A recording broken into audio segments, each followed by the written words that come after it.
पदद्वन्द्वं भक्तवृन्दसमन्वितं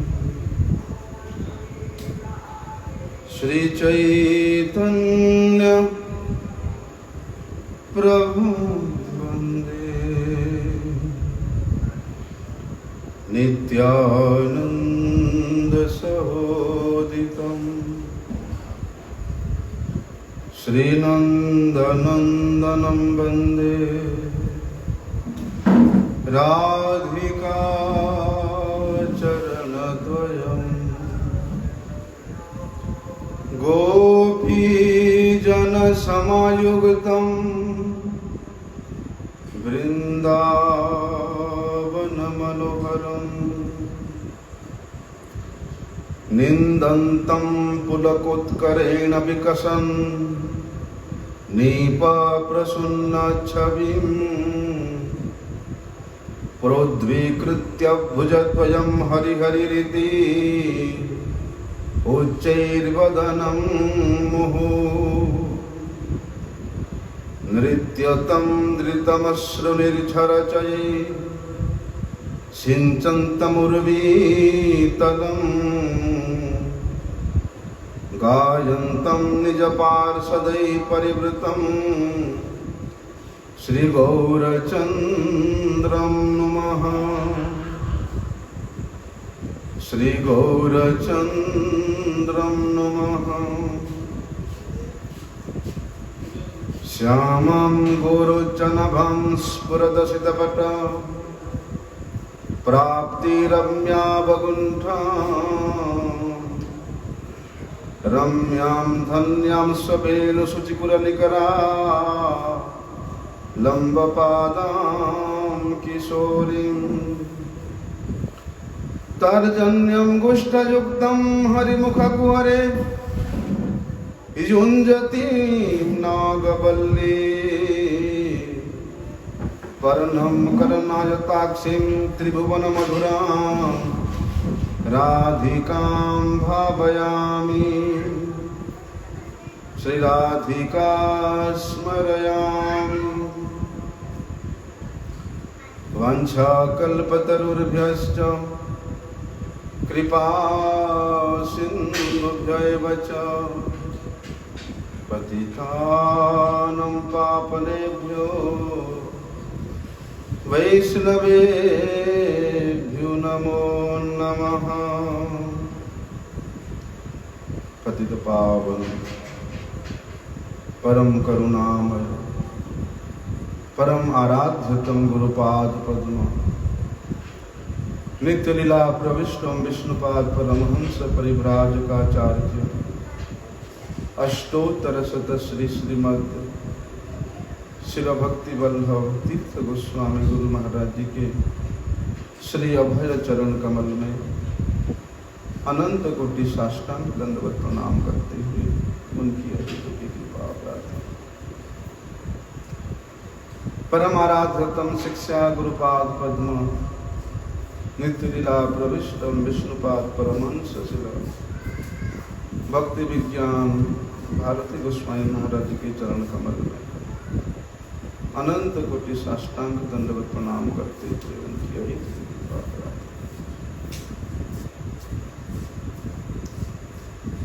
आनंद कंद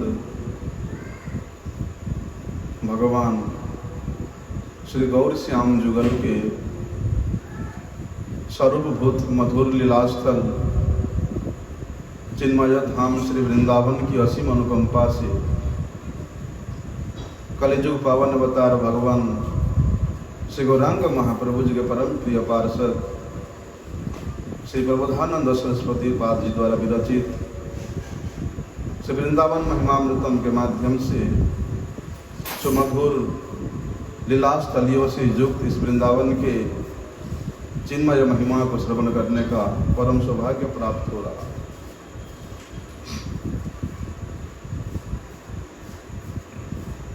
वृंदावन यहाँ इस प्रकार भगवान नंदनंदन श्री कृष्ण विराजमान रहते हैं। जैसे कि नंद कुमार नंदनंदन श्री कृष्ण जिस भवन में विराजमान रहते हैं, बोलते हैं वे भवन कैसा है, वो सभी जनों के चिंता से अतीत है। कोई कल्पना भी नहीं कर सकता उनके भवन का कैसा गठन है।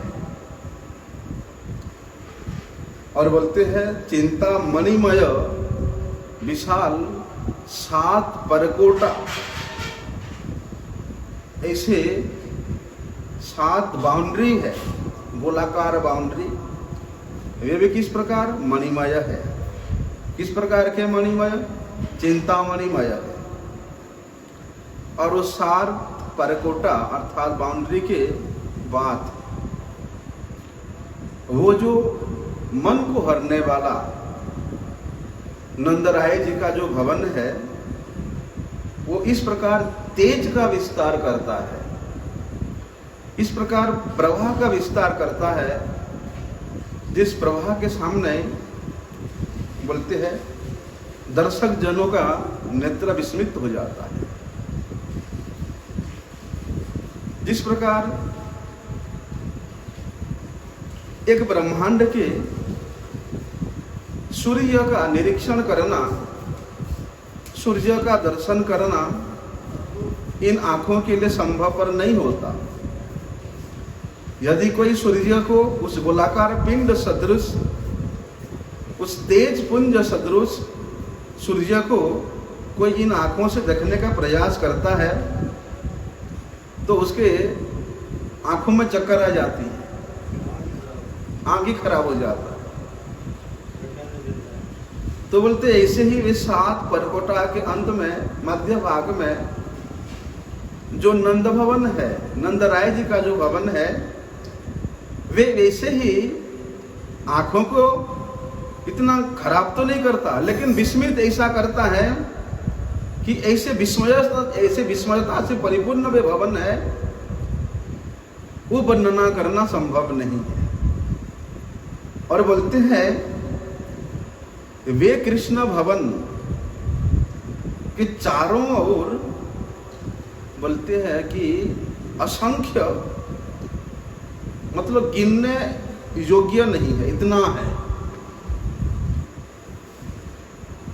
उनके जो सजातीय गोपगण है,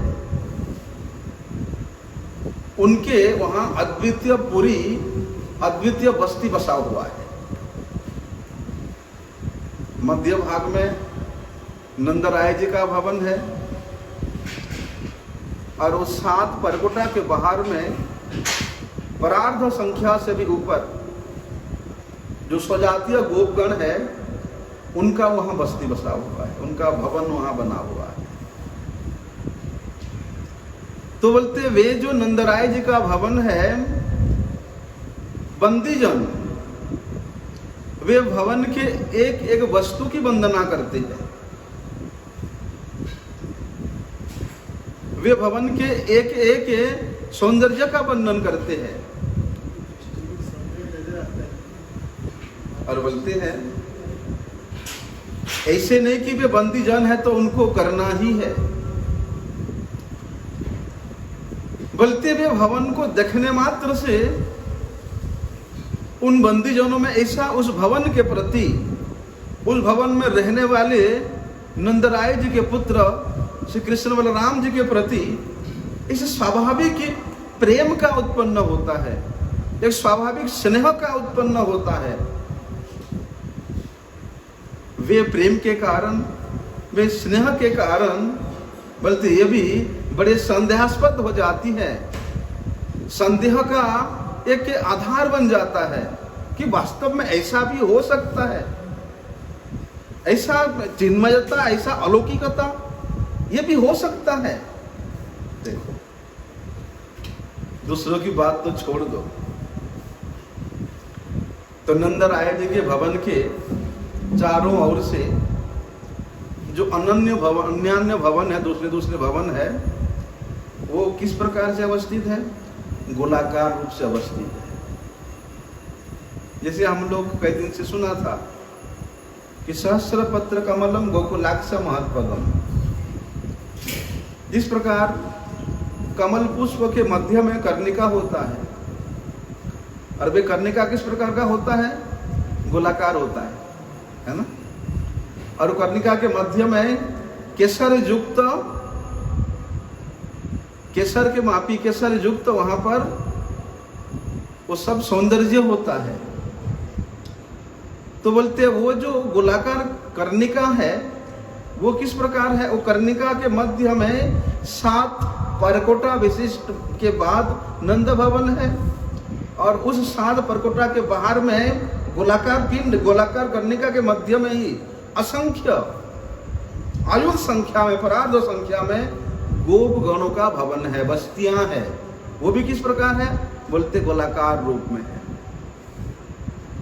और वे कर्णिका के बाद ही सारी कमल का पत्र होता है ना। ये जो कमल का पत्र सदृश स्थान है ये लीलास्थलिया है, निवास स्थान वो है, और ये जो सहस्र पत्र है ये लीलास्थलिया है। तो कहते हैं मानो ऐसा प्रतीत होता है ये जो वृंदावन रूप कमल है,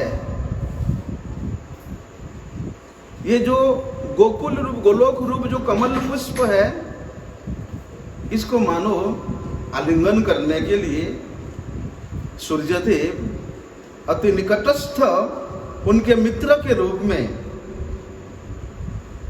परिधि बना करके वे विराजमान रहते हैं।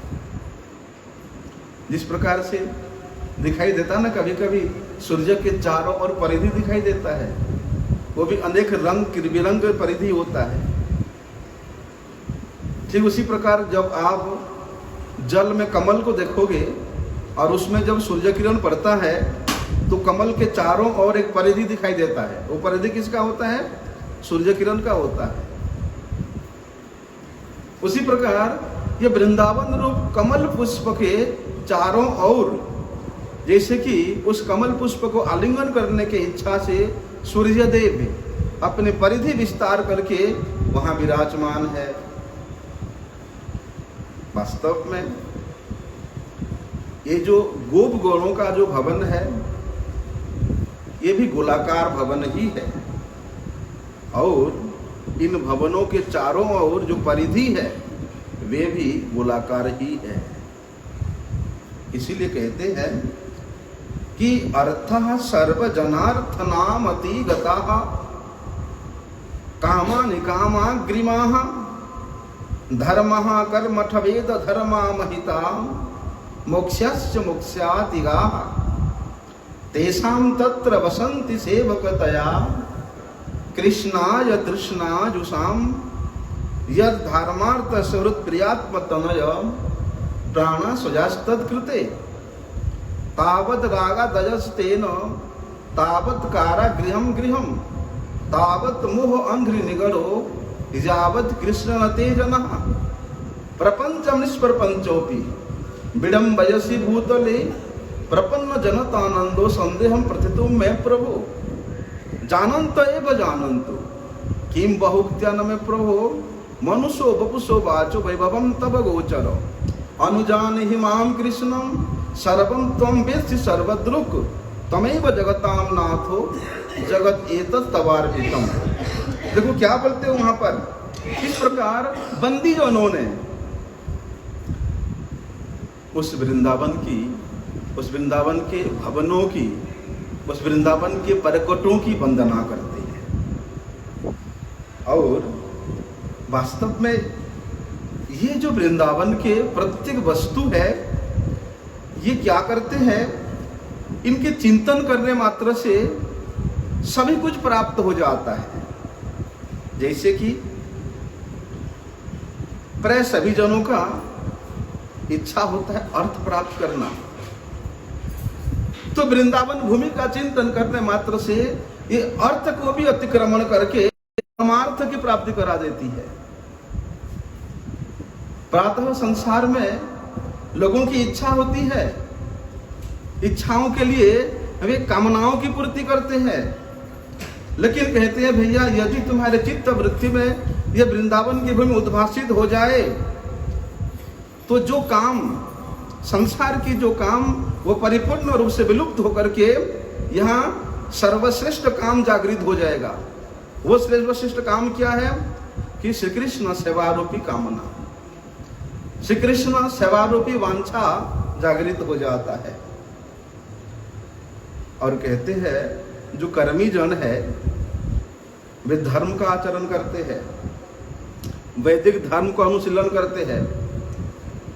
लेकिन भैया यदि इस वृंदावन के इन भवनों का यदि कोई चिंतन करता है तो वे निपुण जनों, वे निपुण कर्मी जनों के द्वारा अनुष्ठित जो वैदिक धर्म है वो भी परिपूर्ण रूप से परिपूजित होकर के सर्वधर्म गण मुख्यार्थ भगवान श्री कृष्ण के चरणों की सेवा के प्रति आकृष्ट हो जाता है। मोक्ष कामना करने वाले जो ज्ञानी यदि वृंदावन के इस भूमि का चिंतन करता है तो वे मुख्यार्थ को त्याग करके, मोक्ष को अतिक्रमण करके, मोक्ष के परमोक्ष सदृश इस ब्रज रच में अपने आप को लोटपोट करने के लिए इच्छा जागृत करेगा। और कहते हैं चाहे वो कर्मी हो, चाहे वो कामी हो, चाहे वो धर्मी हो, चाहे वो ज्ञानी हो, बोलते हैं कोई भी क्यों ना हो, यदि इस वृंदावन के भवनों का, इस वृंदावन के भूमि का चिंतन यदि भी अपने हृदय में करता है तो बोलते हैं उसके हृदय में श्री कृष्ण सेवा के लिए, श्री कृष्ण सेवन के लिए तृष्णाओं की जागृत हो जाता है। वे तृष्णा से आकर्षित होकर के श्री कृष्ण सेवा में अपने आप को नियोजित करने को मजबूर हो जाता है। यह ब्रजभूमि है ही ऐसा, यह वृंदावन भूमि है ही ऐसा कि यहाँ का आश्रय लेने से, यहाँ का चिंतन करने मात्र से ये आपको धर्म अर्थ काम मोक्ष के प्रति चेष्टा करने नहीं देगा। उन सब से आपको निर्लिप्त करा करके ये यहाँ श्री कृष्ण सेवन रूपी सेवा में लगा देगा, कार्य में लगा देगा। ऐसा ये ब्रजभूमि है। अरे कहाँ तक कहें, इस ब्रजभूमि में यदि निराकारवादी भी आता है, ब्रह्मवादी भी आता है, शून्यवादी भी आता है, अलेखवादी भी आता है, वे भी अपने मुख्यार्थ को छोड़ करके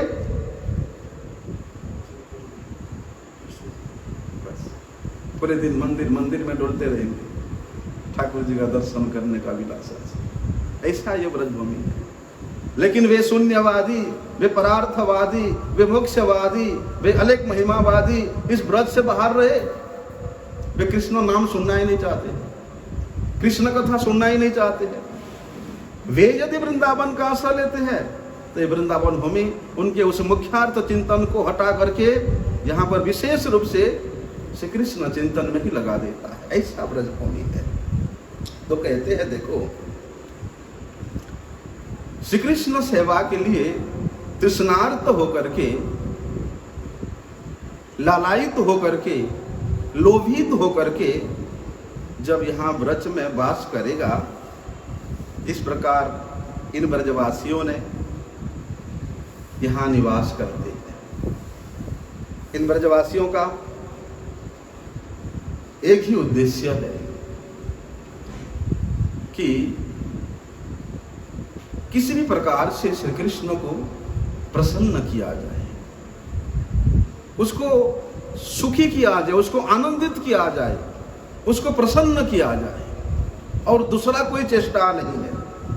इसलिए तो भैया इस चेष्टा के कारण यहाँ धर्म अर्थ काम मोक्ष ये जितने भी चारों पुरुषार्थ है ये भी इन कृष्णगत प्राण ब्रजवासियों के सेवक के रूप में यहाँ वर्तमान रहते हैं, जिन्होंने अपने जीवन के आश्रय को केवल श्री कृष्ण के सुखार्थ समर्पित कर दिया।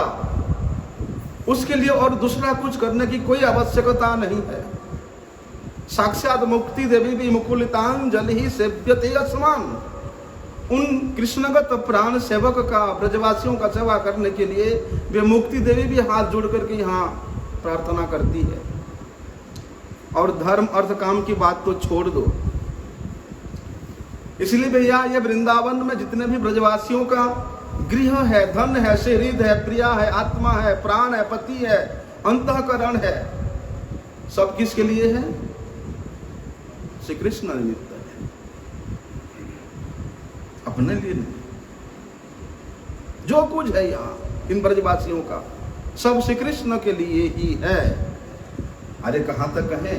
बोलते हैं कि नेत्रम श्रोत्रम चित्रम अप्यत्यमन्यत्र तुच्छम यस्मिन् भाति कृष्णम विना तु घोषेस्तस्मिन् चक्षु च चक्षुरेवं श्रोत्री वार्ता दृश्या पश्यति विभाति विभ्राजन्ते सूत्र संचार विद्या पांचाल्यः किं विश्व विस्मायमानाय किं वा गोपः स्वान्तरे कृष्ण भावैः बद्धः स्वतंत्रत्य तत्र भ्रमति। देखो यहाँ इन ब्रजवासियों के नेत्र, उनके श्रोत्र, उनका चित्त, ये जितने भी इंद्रियां हैं उनके, ये सब इंद्रियां उस वृंदावन में श्री कृष्ण के संबंध के बिना वो अति तुच्छ लगती है। वृंदावन में रहते हुए यदि तुम्हारे ये नेत्र श्री कृष्ण दर्शन करने के लालायित ना हो तो वे नेत्र लग के तुम्हारा फायदा क्या है? वो मोर पंख में भी तो नेत्र होता है। मोर पंख में स्थित सौंदर्य को बढ़ाने वाले नेत्र जिस प्रकार किसी विशेष काम का नहीं है, उसी प्रकार यदि इस ब्रज में रहते हुए, ब्रज का आश्रय लेते हुए तुम्हारा नेत्र श्री कृष्ण दर्शन करने के लालायित नहीं होता है तो वे उस मोर पंख में स्थित नेत्र जैसा ही व्यर्थ है। श्रोत्र यदि वृंदावन का आश्रय लेकर के श्री कृष्ण के मधुराति मधुर उन कथाओं को यदि कानों में प्रवेश नहीं कराया, नहीं सुनाया, तो वे कान भी व्यर्थ ही है। जीवा ब्रज का आश्रय लेकर के यदि जीवा में श्री कृष्ण नाम, श्री कृष्ण गुण, श्री कृष्ण कीर्तन नहीं किया तो वे जीवा वो मेढक के मापी है। जिस प्रकार से मेढक अपने जीवा को बुलाकर बाहर करके अपने काल को बुलाता है, उसी प्रकार यदि चित्त में श्री कृष्ण चरण की सौंदर्यता उदित ना हो, वे चित्त वास्तव में एक पाषाण सदृश है। इसीलिए भैया श्री कृष्ण के बिना जितने भी इंद्रिय है यहाँ काम ही नहीं करता है, काम ही नहीं करता। श्री कृष्ण संबंध के बिना कोई इंद्रियां काम ही नहीं करता है। क्यों? चक्षु से चक्षु हो, क्योंकि भैया इन ब्रजवासियों के चक्षु कौन है? श्री कृष्ण ही है। यदि श्री कृष्ण चक्षु में ना हो तो वे चक्षु जैसा काम कैसे कर सकता है? देखो ये बातें केवल कल्पना से लिखी नहीं गई है, वास्तव में ये त्रिकाल सत्य बातें हैं। इन ब्रजवासियों के प्राण सदृश होने के कारण श्री कृष्ण इनके लिए क्या नहीं करते हैं। देखो साक्षात इन ब्रजवासियों को आनंद देने के लिए ही वे उस नित्य गोलोक से यहाँ पर इस वृंदावन को पधार के ले आते हैं, जमुना जी को ले आते हैं, गिरिराज जी को ले आते हैं। जिस प्रकार ब्रजवासीगण अपने परम मित्र के रूप में, परम बांधव के रूप में, परम सहित के रूप में श्री कृष्ण के सुख के लिए प्रयास करते हैं, चेष्टा करते हैं, ठीक उसी प्रकार नंदन श्री कृष्ण भी इन ब्रजवासियों को अपना प्राण सदृश मान करके इनके लिए ही सब कुछ करते हैं। करोमि नानाविध क्रियाम मत भक्त विनोदार्थम। इनके विनोद के लिए, इनके प्रमोद के लिए, इनके आनंद के लिए ही। और कहते हैं अरे देखो इन ब्रजवासियों का कृष्ण तत्परता तो देखो कि 24 घंटा में से 24 घंटा इनके एक ही सोच रहता है कि कैसे हम श्री कृष्ण को अधिक से अधिक सुखी कर सकें। अरे वे तो सुख स्वरूप है, वे तो रस स्वरूप है, वे तो आनंद स्वरूप है, उसको सुखी करोगे कैसे? बोलते हाँ, इन ब्रजवासियों के चेष्टा रूपी सुख के वे क्षुधार्थ है, इन ब्रजवासियों के भाव रूपी प्रेम के वे भूखे हैं। और जहां क्षुधा होता है, जहां भूख होता है, जहां प्यास होता है, वास्तव में वहां खाना और खाना खिलाना विशेष आनंदप्रद होता है। इसलिए ये समस्त विश्व को अत्यधिक विस्मयित करते हुए बोलते इस वृंदावन के प्रत्येक कण इन ब्रजवासियों के जीवन के सूत्रधार के रूप में सूत्र संचारित करते हुए उनके प्राणों की रक्षा करती है। जिस प्रकार उस कठपुतली को नचाने वाला, नाटक करने वाला जो नट है, वो अपनी उंगली के सहारों से कठपुतलियों को नचाता है, ठीक इसी प्रकार इन ब्रजवासियों के प्राण सदृश इस वृंदावन का प्रत्येक रज, प्रत्येक गुल्म, प्रत्येक लता, प्रत्येक गौ, प्रत्येक गोपगण उस सूतिका में, उस सूत्रधार में गथे हुए हैं, जो सूत्र भगवान का प्रसन्नता के द्वारा बना हुआ है। इसलिए वे श्री कृष्ण प्रसन्नता रूपी सूत्र को छोड़ करके ये ब्रजवासी ब्रजजन रूपी जो मोती है कभी अलग नहीं जाते। वे एक ही सूत्र में रह करके, एक ही उद्देश्य में रह करके वे इस ब्रज में विविध रूप से निवास करते हैं। और बोलते हैं इन सभी गोपगण अपने अंतःकरण में श्री कृष्ण की प्रेम की भाव रूपी, श्री कृष्ण सेवन रूपी भाव रूपी, श्री कृष्ण सुख रूपी भाव में आबद्धित होकर के ये नित्य निरंतर इधर उधर क्या करते हैं, भ्रमण करते रहते हैं। और वे भ्रमण में भी नित्य निरंतर राम कृष्ण कृष्ण रामौच, राम कृष्ण कृष्ण उच्यते है। इन वृंदावन के गलियों में, वन वन में घूमते घूमते वे राम और कृष्ण के गुणगान करते रहते हैं। उसके सिवा उनके मुख में और कुछ नहीं आता है। इसलिए ये जो ब्रजवासियों का भाव है, ये केवल जो समान भाव वाले साधक है उनके हृदय में संचारित होता है। और वे संचारित कैसे होता है? कहते हैं केवल मात्र इस वृंदावन भूमि का आश्रय लेने मात्र से वे ब्रजवासी गण, वे भगवत पार्षद गण उस आश्रय लेने वाला व्यक्ति को वे अधिकार प्रदान कर देते हैं, अर्थात अपने समान अधिकार प्रदान करते हैं। यदि वास्तव में उस प्रकार निष्कपट होकर के, निष्किंचन होकर के, निर्मल हृदय से इस ब्रज का आश्रय लें, तभी तो कहते हैं कि ब्रजवासी गण मोर प्राण राखो, देखाओ श्री राधा नाथे। ये ब्रज के आश्रय लेने वाले जो ब्रजवासी जन है, वास्तव में वे ही तुमको वे अधिकार प्रदान कर सकते हैं, ये भाव प्रदान कर सकते हैं, वे भाव रूपी सूत्र में तुमको आबद्ध कर सकते हैं। अन्यथा दूसरा कोई और उपाय है ही नहीं। देखो ना, यहाँ कोई श्री कृष्ण का पिता है,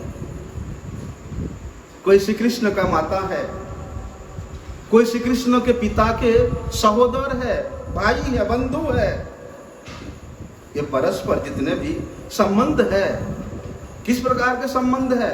हितमय संबंध, मंगलमय संबंध है। तो उस हितमय संबंध में संबंधित होकर के इस ब्रजमंडल में रहने वाले ये सभी श्री कृष्ण कुटुंबी, श्री कृष्ण बांधव, श्री कृष्ण जन बोलते हैं केवल श्री कृष्ण के प्रीति के लिए उनके आत्मीय जन होकर के, उनके संबंधी जन होकर के रहते हैं। तभी वहां ब्रह्मा जी कहते हैं कैसा सौभाग्य इन ब्रजवासियों का, देखो अहो भाग्यम नंद गोप ब्रजौकसम यत मित्रम परमानंदम पूर्णम ब्रह्म सनातनम। कैसा सौभाग्य है इन ब्रजवासियों का कि उस पूर्ण ब्रह्म भगवान जिनको अपने बांधव के रूप में सभी प्रकार का आनंद प्रदान करते हैं, सखा के रूप में, माता पिता के रूप में, प्रेयसी के रूप में सभी प्रकार का आनंद प्रदान कर रहे हैं, कहां तक वंदन करें। इसलिए कहते हैं भैया इस ब्रजमंडल में रह करके इन ब्रजवासियों का आत्मीय जन के रूप में अपने आप को परिगण करना ही एकमात्र उद्देश्य होना चाहिए। और वे उद्देश्य कब परिपूरित होगा, जब हम निष्कपट रूप से, निष्किंचन रूप से इस ब्रजमंडल का, इस ब्रज रज का, इस वृंदावन भूमि का आश्रय लेंगे, अन्यथा असंभव है। इसलिए ये श्री कृष्ण के परिकर गण, परिवार गण बोलते वही कृष्ण प्रेम के पथिक होकर के, उस कृष्ण प्रेम के चातक होकर के नित्य निरंतर उस प्रेम का आस्वादन करते हैं। और उस प्रेम के चातुरी को चिंतन करके बड़े बड़े विभूति संपन्न महात्मा गण भी भ्रम में पड़ जाते हैं। अरे विभूति संपन्न महात्माओं की बात कहां करें, ब्रह्मा जी को देखो, नवविध्यते अभ्रवपुषे तड़िदंबराय गुंजावतम स परिपिच्छल सम्मुखाय वन्य सजे कवल वित्र विषाण वेणु लक्ष्म श्री मधुपते पशुपांगजाय अस्यापि देव वपुषो मदनुग्रहस्य स्वेच्छामयस्य न तु भूतमस्य कोऽपि नेसे महित वसितु मनसांतरेण साक्षात् तवे बकिमतात्म सुखानुभूते। ब्रह्मा जी आकर के भगवान को कहते कि हे प्रभु, मुझे भी पता नहीं था, आपकी कृपा से जब अभी दर्शन हुआ फिर भी किंचित मात्र मुझे आवास मात्र हुआ कि आपके इस ब्रज का, इस वृंदावन का, ब्रज भूमि का, ब्रज जन का क्या महात्म्य है। इसलिए सभी इसमें भ्रम में पड़ जाते हैं। लेकिन जो वात्सल्य भावापन्न भक्त जन है, जो सख्य भावापन्न भक्त जन है, जो मदन भावापन्न प्रेयसी गण है, सभी जन इस वृंदावन का आश्रय लेकर के अपनी अपनी भावापन्न भाव के अनुसार सभी प्रकार के सुख में सुखी होकर के श्री कृष्ण को सुख प्रदान करते हैं। सभी का स्वभाव केवल यही बन जाता है कि तत्सुखे सुखीत्वम, कि श्री कृष्ण के सुख से ही हमारा परम सुख है, परमानंद है।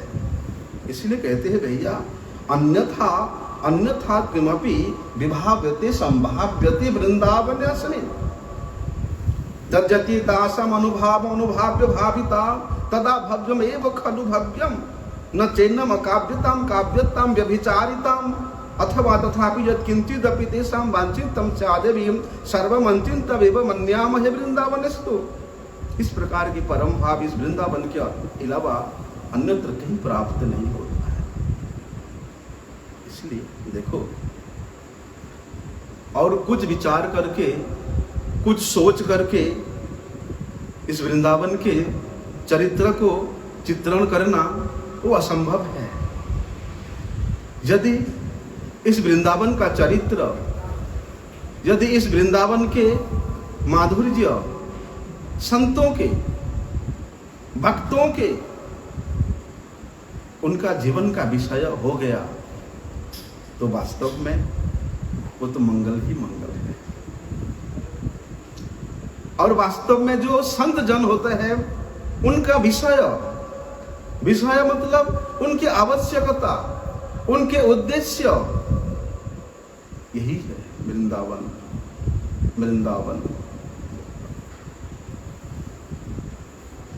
इसलिए वृंदावन शब्द का उच्चारण करने मात्र से श्री कृष्ण लीला का संचारित हो जाता है। श्री कृष्ण प्रेम का संचारित हो जाता है, श्री कृष्ण भाव आवंटित हो जाता है प्रत्येक नस नस में, प्रत्येक लोम लोम में। इसलिए भैया ये वृंदावन ही केंद्र बिंदु सदृश है। तो ऐसे वृंदावन के आश्रय को छोड़ के कौन व्यक्ति होगा जो इस वृंदावन को छोड़ के अन्यत्र कहीं जाए? तभी वहां पर कहते हैं श्री सरस्वती पाद जी, अरे देखो ये जो वृंदावन है ये इतना स्वच्छ है, इतना निर्मल है, इतना परम विचित्रता से संपन्न है। बोलते यदि किसके चित्त वृत्ति में ये विचित्रता का एक कण भी परिभावित हो जाता है, उद्भासित हो जाता है, अनुभवनीय हो जाता है, वास्तव में उसका जीवन तो परम मंगलमय हो जाता है। वहां कहते हैं भी कि मरकतमय पत्रे पुष्पे सुमुक्तानि कर कलिकयाठे कौरविंद प्रवाले बहुविध रसपूर्णे पद्म मरागे फलादे अविरल मधुवर्षे नील रत्नादिमाले। अरे इस वृंदावन के जो वृक्ष लता है उसके जो पत्र है वो किस प्रकार का है? मरकत मणिमयर हिरे पुष्पैच सुमुक्ताद। बोलते मरकत मणि से सुंदरजित है। मरकत मणि का कभी हम लोगों ने सुना कैसा होता है मरकत मणि? मरकत बोलते हुए ऐसे मणि है जिस मणि के ऊपर इस अखिल ब्रह्मांड के सबसे सुंदर कलाकृति होती है। ऐसा मणि, ऐसा मणियों के द्वारा यहाँ के जो पत्र है, पत्र समूह है, ये सुसज्जित है। और कहते हैं पुष्प समूह हीरा के सदृश है, हीरे पुष्पे सुमुक्ता। और इन वृक्ष लताओं के जो पुष्प है वो हीरे के सदृश है। और कलिकाढ़ी ही कौरविंद प्रवाले, वो पुष्प की जो कलिका है वो सुंदर सुंदर मुक्ता है। और कहते हैं कि बहुविध रसपूर्ण पद्म परागे, जो प्रवाल है, जो अंकुर है, वो किस प्रकार है? ये कुरुविंद मणि है। कुरुविंद मणि का नाम कभी सुना? कैसा होता है? बोलते ये इतने मणि है, ये सब मणियां, चाहे वो महामरकत मणि हो, चाहे वो कुरुविंद मणि हो, चाहे वो पद्म पराग मणि हो, ये सब मणि यहाँ वृषभानु महाराज के खेती में उगते हैं। वृषभानु महाराज की खेती में उगते हैं, कल्पना कर सकते हैं। श्रीमती भानुनंदिनी सुनती है, हे श्री राधे, सखियां कह रही है, क्या आपने देखा ये नंद राय जी के जो पुत्र है वे वहां मोतियों का खेती किया है, और इतना सुंदर सुंदर मोती उस खेती में हो रहे हैं, उसको देख करके तो हमारा चित्त प्रति लालायित हो रहा है कि वे मोती हम लेकर के आए। लेकिन क्या करें सखी, उस खेती को ये इस प्रकार सखाओं के द्वारा रक्षा कर रहा है कि उसके पास तक जाने नहीं देते हैं। श्रीमती राधा रानी सखियों के साथ जाती है, कोई भी सखा उस खेती के पास तक लोग आने नहीं देते। तब श्रीमती राधा रानी अपनी बाबा की खेती में ये सब मणियों की खेती करती है।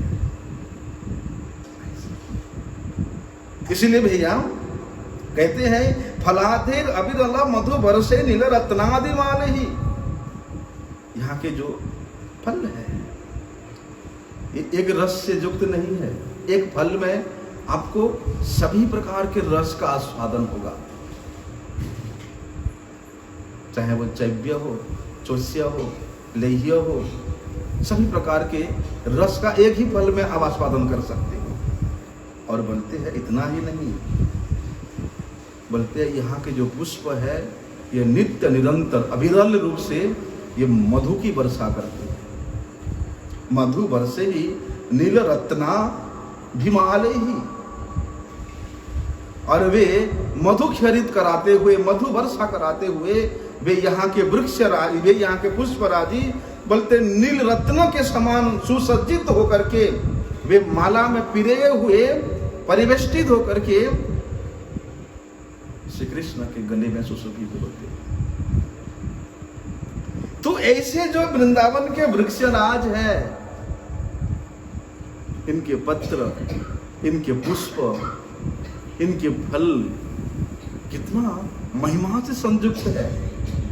यदि वृंदावन के इन वृक्ष के एक पत्ता का स्मरण, एक पत्ता का स्वरूप भी तुम्हारे चित्तवृत्ति में अंकुरित हो जाए तो वे एक पत्ता ही तुमको श्री कृष्ण प्रेम की अगाध समुद्र में ये गोता लगा सकता है। और तो क्या कहते देखो, अरे अगणित रवि कोटि प्रस्फुर दिव्य भाति ही सकृत अपि हृदि भात ही शीतलानंद वृष्ट्या प्रशमित भवाते दुर्बलर्थान बृहत भी परम रुचिर हेमा संख्या वृक्ष ही परितम। देखो केवल ये वृक्ष इतना ही नहीं, बोलते यहाँ के एक एक वृक्ष में अगणित रविकोटि प्रस्फुर दिव्य भाति ही, असंख्य कोटि सूर्य प्रभा के समान ये वृक्ष प्रकाशमान है। और ऐसे वृक्ष किस प्रकार है, दूर से देखने में लगता है कि भैया ये सकृत अपि हृदय भाति शीतलानंद वृष्ट्या, ये स्वर्णमय दिखता है। जब तपे हुए सोना में सूर्य किरण पड़ता है तो दूर से वो सोना का सौंदर्य देखना कितना अधिक बढ़ जाता है। ठीक उसी मापी यदि दूर से कोई देखे इस वृंदावन के इन वृक्षों को, बोलते हैं ये स्वर्णमय है। और ये स्वर्णमय वृक्ष के ऊपर जब सूर्य का प्रभाव पड़ता है, पर पड़ता क्या, इसके वृक्षों के स्वयं के कोटि कोटि सूर्य प्रभा के समान प्रकाश है। तभी तो कहते हैं भैया न तत् भासयते सूर्य न शशांक न पावक। अरे तुम एक सूर्य एक चंद्र की बात कहते हो, उस परम धाम में इस सूर्य चंद्र की कोई वहां था नहीं है। वे स्वयं उद्भासित है, वे स्वयं प्रकाशित है। न तत्र सूर्य चंद्र कहाँ प्रभासते, वहां पर सूर्य चंद्र की आवश्यकता नहीं। वहां के एक रेणु इतना प्रभा संपन्न होता है कि वह अखिल विश्व ब्रह्मांड को उद्भासित कर सकता है, प्रकाशित कर सकता है। और कहते हैं प्रशमित शीतलानंद वृष्ट्या, यदि भैया वे वृक्षों को तुम अपने हृदय में धारण करते हो, अपने हृदय में वे वृक्षों का चिंतन करते हो, तो तुम्हारा ये अनंत युगों से तपते हुए हृदय को ये शीतलानंद की प्राप्ति करा देती है। केवल शीतल नहीं, शीतल रूप आनंद की प्राप्ति करा देती है।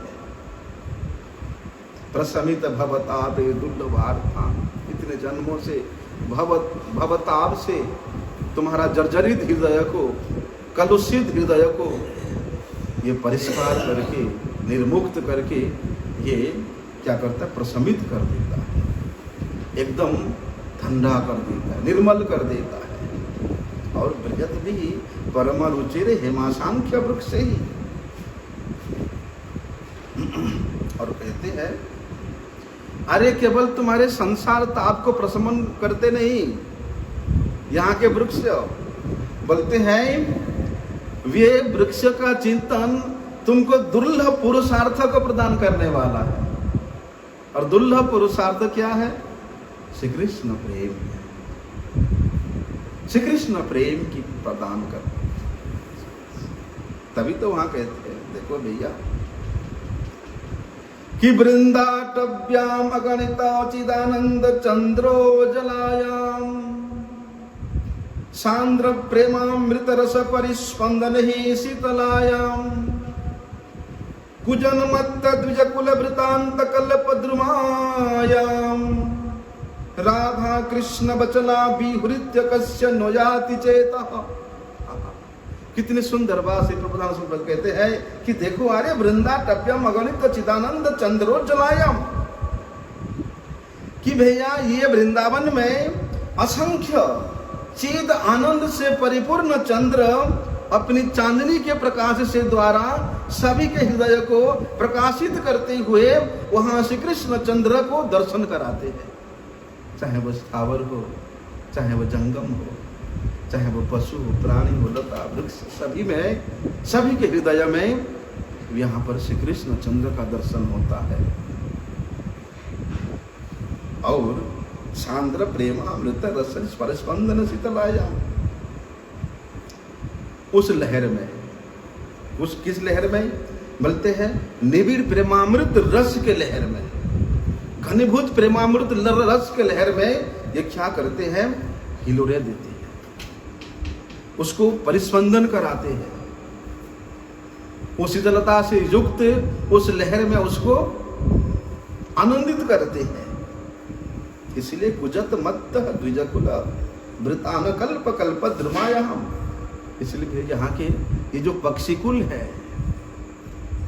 इनके द्वारा मुखरित होकर के, उनके शब्दों के द्वारा उच्चारित होकर के ये वृंदावन अत्यधिक शोभा को प्राप्त हो रहा है, जो कि बोलते हैं कल्प द्रुमायाम, असंख्य कल्प द्रुम, कल्प वृक्षों के द्वारा सुशोभित हो रहा है। वे जो वृंदावन है वो इस कल्प ध्रुव सुशोभित वन में क्या दर्शन कराती है, तो राधा कृष्ण बचल विहृत कस्य नुयाति चेतः,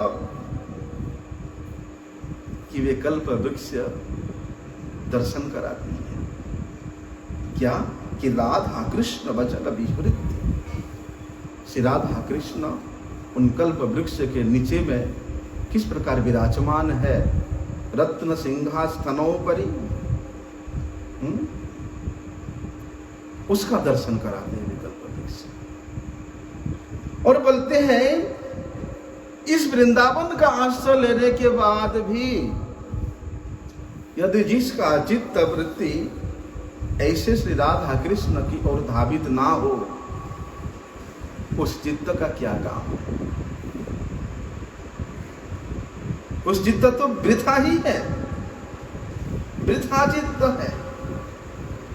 तभी वहां कहते हैं, देखो भैया, बात ऐसे नहीं है कि यहाँ जितने भी वस्तु है, वह तुम्हारा हो चाहे मेरा हो,